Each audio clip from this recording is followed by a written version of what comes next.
Spurs have hit another brick wall in their transfer window. Eze was hijacked by Arsenal. So me and my good friend Jaco are here to have an emergency transfer meeting, talk about some potential other targets who will save our transfer window. Jaco is a bit of a Serie A expert, obviously being from Italy. So there's a couple Serie A players I want to get his opinion on, and then also a few other players. I think Spurs, as we're speaking at the moment, I think the main two targeted positions are probably a number 10, which is clear, and then I believe a left winger as well, with the injury of Maddison and the departure of legend Son Heung-min. So, Jacko, first of all, how are you doing? I'm doing very well. Not like a lot of people in our families that are absolutely panicking because we missed on Eze. We are on the same page, more or less. I'm not panicking for it. Thomas Frank just said that we will get a player for sure. He didn't say many players, but for sure at least one player will get in. So I'm quite comfortable. We're going to talk about the players that we can get and why I'm quite comfortable with the situation. So in my opinion, there is a lot more life after Eze. So I'm quite well. Yeah, so I just want to dive straight into it pretty much. So I think we're going to start with the number 10 position. I want to quickly outline I think what Frank wants from his number 10, as I think most people would have seen my video on this, my videos on this, and probably are aware now of what he wants. But just to reiterate, I think Frank wants a player who can drop into the midfield, help progress play, but then also affect the game in the final third, chance creation, ball striking, all that kind of thing. But I do think he wants a bit of an all-action number 10, not someone who's just going to sit in the pockets, but someone who's going to really drop deep and help the midfield in certain situations. I think that's what we saw from Damsgaard, and that's what we've seen as well in pre-season and after that in well, bits of the Burnley game for sure. So, Jacko, I want to start with Nico Paz, who we have been linked with pretty light links, I think, at the moment, but I expect those links to potentially heat up. So first of all, what do you think of Nico Paz as a player? What attributes does he have? And what do you think about the potential fit in, first of all, the Premier League, but also in the Thomas Frank system?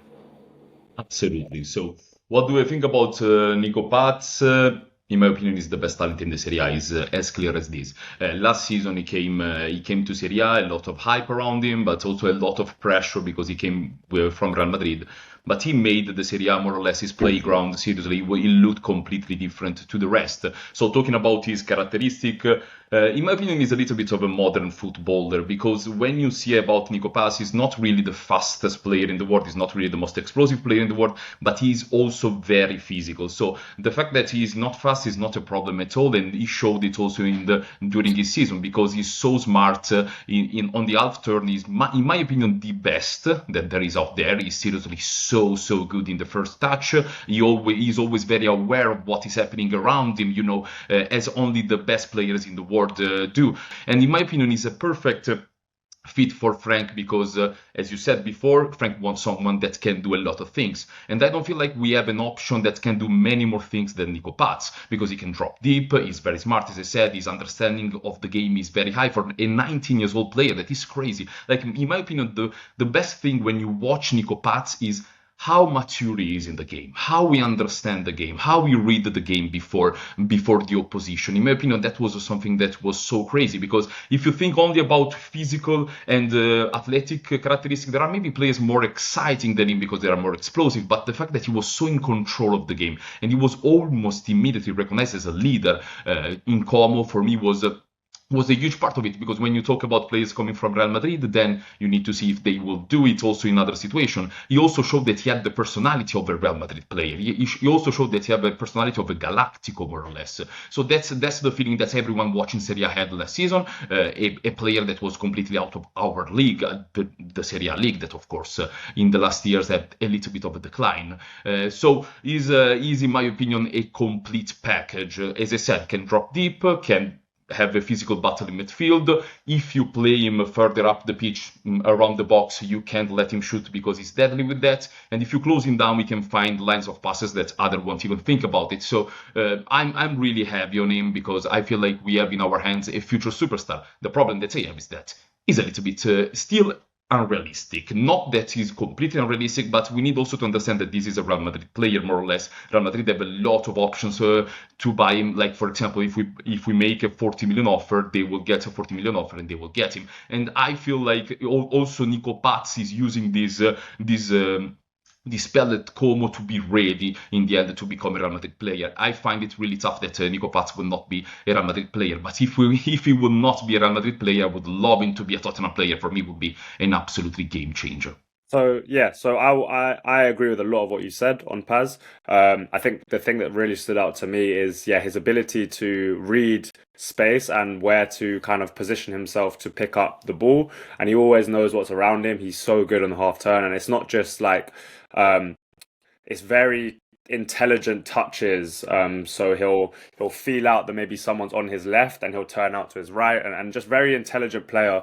Um, I'm a massive fan. He's probably my number one choice, but I also want to bring some caveats that I think have been thrown at him, and Yeah, see what you think. So I think yeah, two caveats for me, and I think obviously every footballer has weak points. That's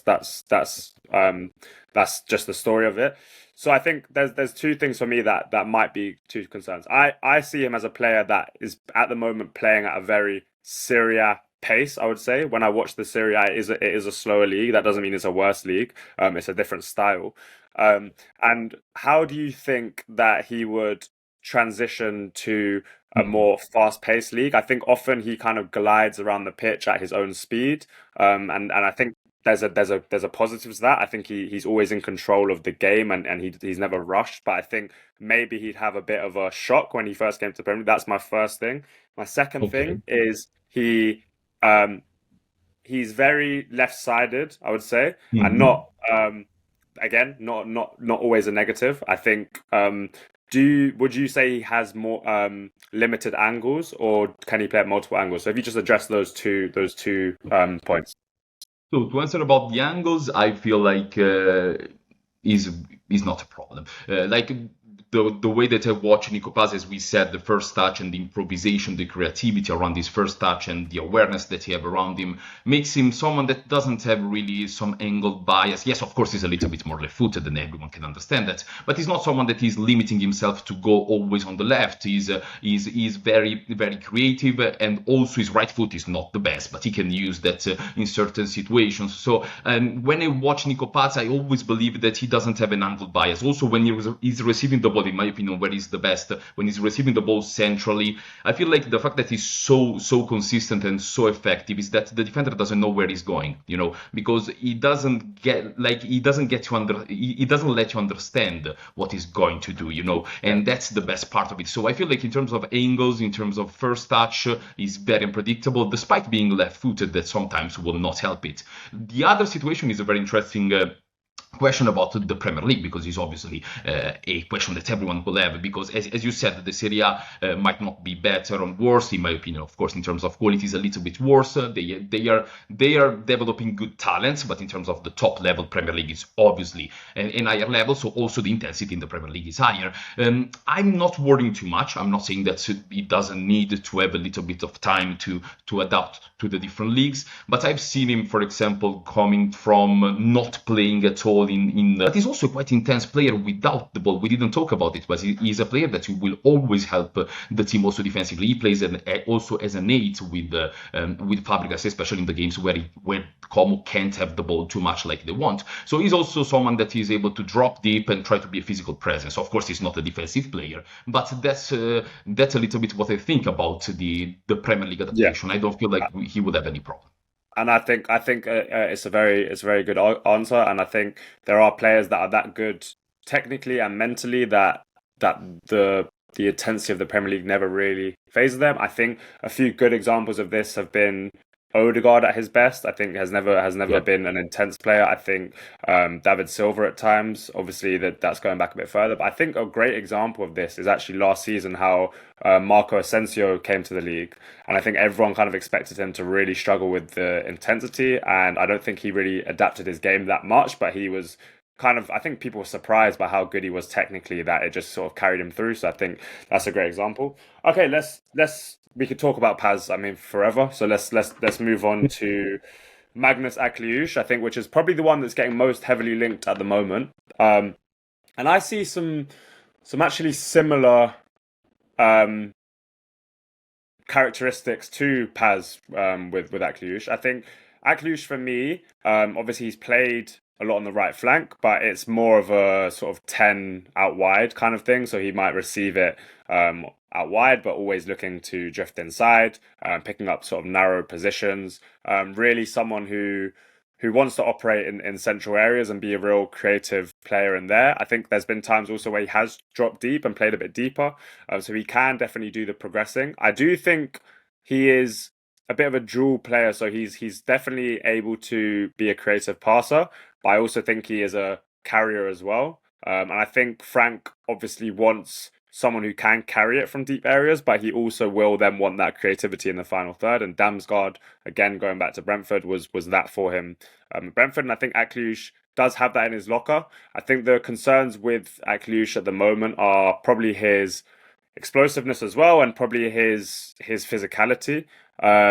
He is someone that also will always look to create separation, but won't necessarily go round a player. Although he can kind of weave in and out of players, but he's not got that kind of explosivity to burst past a player. But what he does have is really neat touches to off balance a defender, and really has the ability to create in the final third as well. I think his half space crossing is very very strong, with that kind of left foot.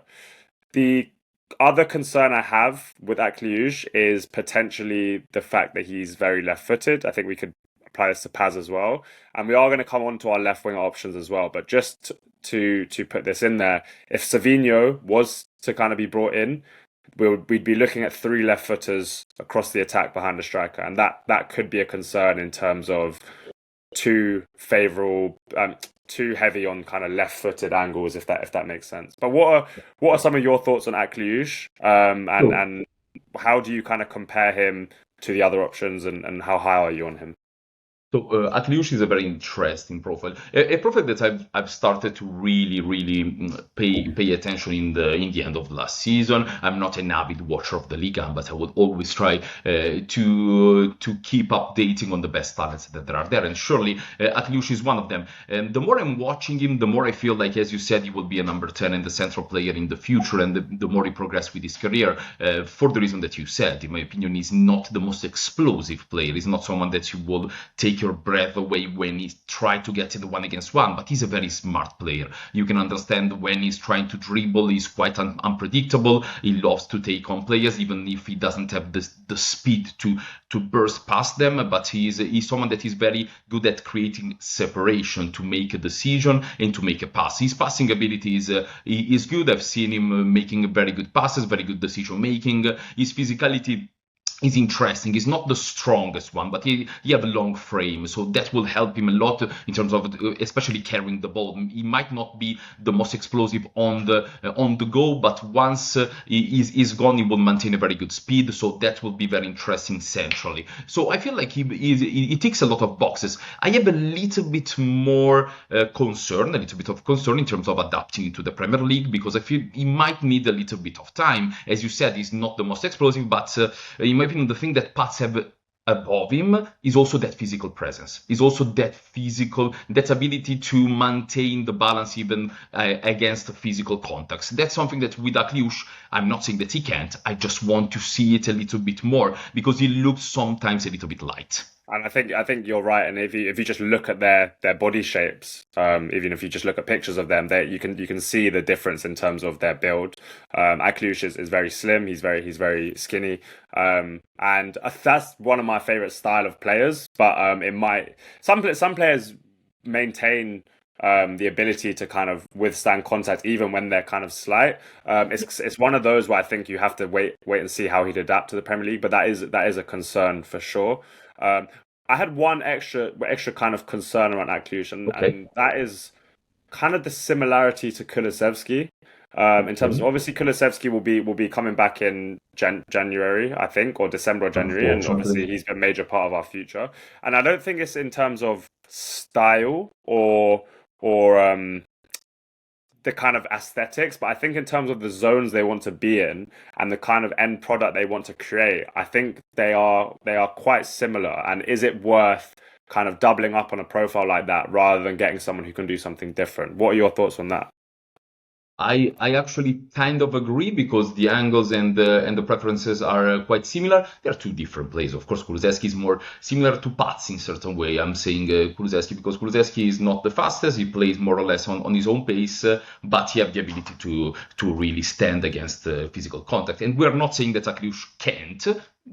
Is a little bit of a concern. So I feel like there are two different profiles also because Akliouche is much more agile and is much more able to create that separation that can be the difference in the Premier League. We will see another player that we will talk about, that you will talk about, El Khannouss, that also is very good at that. So if he's able to maintain the high level in terms of separation, I don't feel like that will be a problem. So I feel like Akliouche is not even too much of a risk. In my opinion, you can also already see that he's a clear talent.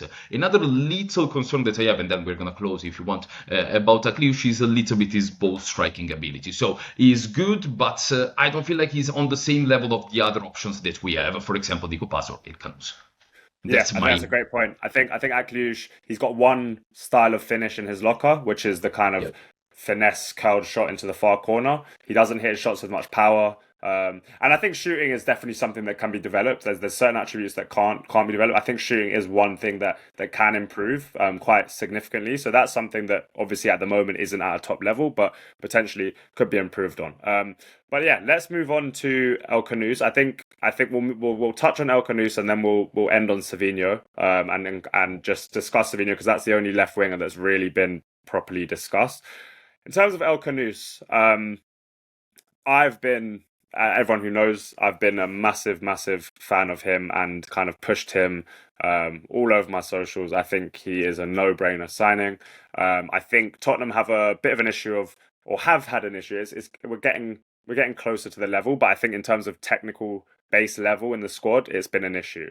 And this is kind of just basic technical ability to just be able to play off two touch cleanly and really retain possession in high intensity scenarios and kind of be able to lean on your technical ability in kind of high intensity games and high pressure games to kind of withhold that pressure. So this is kind of the idea that if we're really under pressure, let's take the sting out the game, let's slow it down, let's pop the ball around, and you're not phased by someone hitting you or because your touch is so good. And I think there's not enough players in the squad that are able to do that. So I've always said let's increase the technical level. And El Khannouss for me is one of the most technical footballers I've watched. And that's not to say he's the best player, but in terms of technical ability, I think not many people come close. And that's in terms of his touch, his ability to strike a ball so cleanly, so smoothly.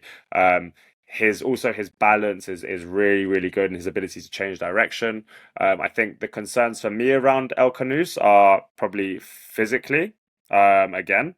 Although I think his balance is so good that he can kind of stay on his feet even when he's weaker than the opponent because his ability to kind of change direction, his agility, is really strong. He's not necessarily athletically top either, although he's not a bad athlete. Where someone like Nico Paz, I think, is more powerful. I think El Khannouss is quick over the first few yards, but probably wants to get his passes off a bit quicker because, like I said, he's not the strongest, he's not the quickest. But if we do touch on his passing ability, I think his vision is out of this world.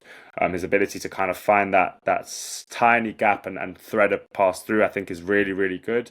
And like I've been saying for a while, I think the squad lacks top passers, and El Khannouss for me is a top passer. What are your thoughts on El Khannouss? I feel like you said basically everything that there is to say about El Khannouss, and I would just add that, in my opinion, is my second favorite option. I'm not saying that Akliouche would be a bad signing, but in my opinion, it's Nico Paz, El Khannouss, and Akliouche, especially because, in my opinion, El Khannouss is as good or even better in a certain way than Paz in terms of passing. As you said, his ball striking is so clean. He can find any type of pass from deep in the near the final third. So, as you said, as we are going to talk about Savinho, if we have Kudus and Savinho in the wide areas, you would love a player that has an eye for the pass. So El Khannouss, I would be absolutely happy with it. Yeah, 100%. And I think, yeah, touching on his ball striking, like I've said in my podcast, I think it's the closest player in terms of the way they strike the ball that's reminded me of Thiago Alcantara.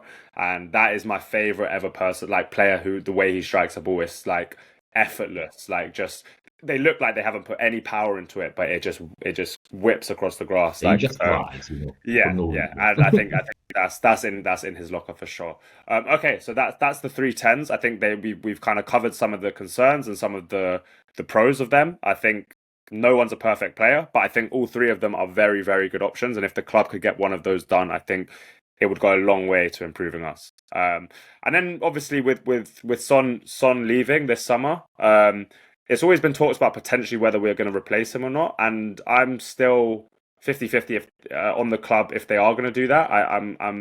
I have a feeling they will go back in for Savinho after the Man City game, and that's the one that's obviously been heavily linked. So let's just talk about him. I've touched on him a little bit on the channel already, but I want to first just get your thoughts because my thoughts are out there. So what are your initial thoughts on Savinho? What can you say? A game changer, a complete game changer. We saw the impact a little bit of Mohamed Kudus at Tottenham in the first game against Barley. Every time that he had the ball, we were standing up, waiting for something to happen. And let's be real, it's been a long time. It's been a long time since we had a profile like that excites the crowd. And I feel like sometimes people really underestimated the importance of getting the crowd behind you. In certain games that will completely change the dynamic. So as we can see, Kudus is a player that even if you play bad, just need one moment of magic and the crowd will be immediately on your back. That's the same with Savinho. Savinho is the definition of that kind of play. You play the ball in him, you want him in isolation against the one against one, against his fullback. I feel like there are very few fullback that can handle him in the one against one. So he will help us our chance creation massively. And also thinking about Richarlison, because Richarlison started very well. And also we have Solanke that is a very good striker. But especially Richarlison is someone that loves to have a lot of time the ball crossed in the box. Kudus doing that consistently already to assist in the first game. Savinho on the other side will do the same, if not even more. If not, he will put even more the ball into the box. So in terms of one against one ability, might be the best in the league or close to it. So this just let you understand that if you get someone that is top 5, top 3 in terms of one against one ability, and on the other side you have Kudus that is another one, our side changed completely. We come from having wingers that doesn't get past their man to having two wingers that are absolutely elite at that. So that makes you understand that, in my opinion, everything will change. How teams will fear us. How teams will prepare the game against us, because they can't let to have Kudus and Savinho one against one on two sides. That is a little bit a suicide. So I feel like that will elevate us so much. Unfortunately, I don't know if we will try to get it, because Thomas Frank said that we're gonna try to get one player, but I don't know if that's a misunderstanding in translation that can be possible. But my hope is Savinho and the number 10. If we do Savinho and the number 10, in my opinion, we did the best transfer window in the last, as I remember. I don't feel like we ever had a transfer window like that. So this is to make you understand how important for me is Savinho. For me, is the game changer by definition. Yeah, I 100% agree with that. I think Savinho's 1v1 ability is already elite. I think in terms of output, my concerns around his output aren't there. I think Man City's set up with their wingers to not get output. That's not what they're there for. They're there to stretch the pitch and commit fullbacks. They're there to serve Haaland pretty much. So I'm not worried about his lack of output. I think Savinho has played on the right, he's played on the left. I think on the right, he's more of a creative force. I think on the left, he's more of a 1v1 explosive player who's going to get to the byline consistently. I think only probably Doku in the league is a better 1v1 player. Um, I think what you said as well about having two 1v1 threats on both sides and the way that changes the way that teams prepare against us is a great point, because both of Kudus and Savinho, it'll be suicide to leave them 1v1 against your fullback consistently in the game, because they will tear them apart. So I think what will happen a lot is, if that in theory happened, you'd get teams doubling up on both sides. And what that does is really allow us to push and gain territory, because their wingers are going to be tucked in, they're going to be much deeper, and then we start to control games a lot better. And that is just out of pure fear. But I think that really allows us to be more aggressive, to be more high up on the pitch, to really dictate games and take games to the opposition and be in much more control. And with Thomas Frank's kind of improved rest defense, I think we'd also be a lot safer on transitions as well. So I think that would be a really kind of game-changing signing, and having those two on both sides is insane. So I think what I'm going to end on is if you could sign only one of these players, Mhm. including Savinho, so all three of the tens we discussed and Savinho, who would you choose and why? So if I need to choose one between Savinho or the 10 or Savinho and the No, 10, just one. So just Savinho one. or the tens, yeah. Ah, my God. It's like choose between mother and father, you know. It's it's very tough because I love so much Nico Paz. But Savinho, in my opinion, will be the answer. Like if I need to choose, is Savinho for the things that we explained. Also because in the end, I feel like I know that is not ideal, but Pape maybe can play, and some we can deal with having a little bit more of a pressing number 10. But we have on the other side someone that is very creative. So it would be Savinho. In an ideal world, of course, is Nico Pass and Savinho. That's the ideal Yeah. world. But if I need to choose one, in my opinion, the one that will change immediately the most is Savinho. But if I can say another thing, maybe the one that is the best signing overall on the long term might be Nico Paz. Yeah. So I'm saying Savinho. I'm saying Savinho, but it's very tough. You put me on Yeah. the very tough spot. Yeah. I would probably agree in terms of pure talent. I think Savinho um, is probably at the top for me. I think in terms of fit, I would probably go for Paz. In terms of what we need, and just I really am a little bit concerned around the lack of a passer there. But watching Savinho and Kudus on both sides would be that's what I dream of. But yeah, I think overall, I think all four of those are great targets. Hopefully the club can get two of them done, if not one. Of those four players, even just getting one of them would really increase our level this season. All four of them would bring real qualities and things that we don't already have in the squad. But yeah, you let us know down below in the comments who you would like to see sign for Spurs. Out of those four, any other kind of suggestions you have. Please go and check out Jaco's YouTube channel. He's starting to upload much more consistently now. He's going to be delivering a lot more videos. Quite a similar vibe to what's over here. I think there will be some Yeah, crossover. same thing, for sure. Um, So for I hope sure. that these collaborations will continue because I always enjoy talking with you about football. 100%. So I'll leave all of Jaco's stuff in the description. Please also subscribe to this channel and like the video if you enjoyed it. And hopefully we get some movement in the window going into the last week or so. And hopefully we get a good result against Manchester City tomorrow. Thank you, Jaco. Thank And you. see you soon, guys. Thank you.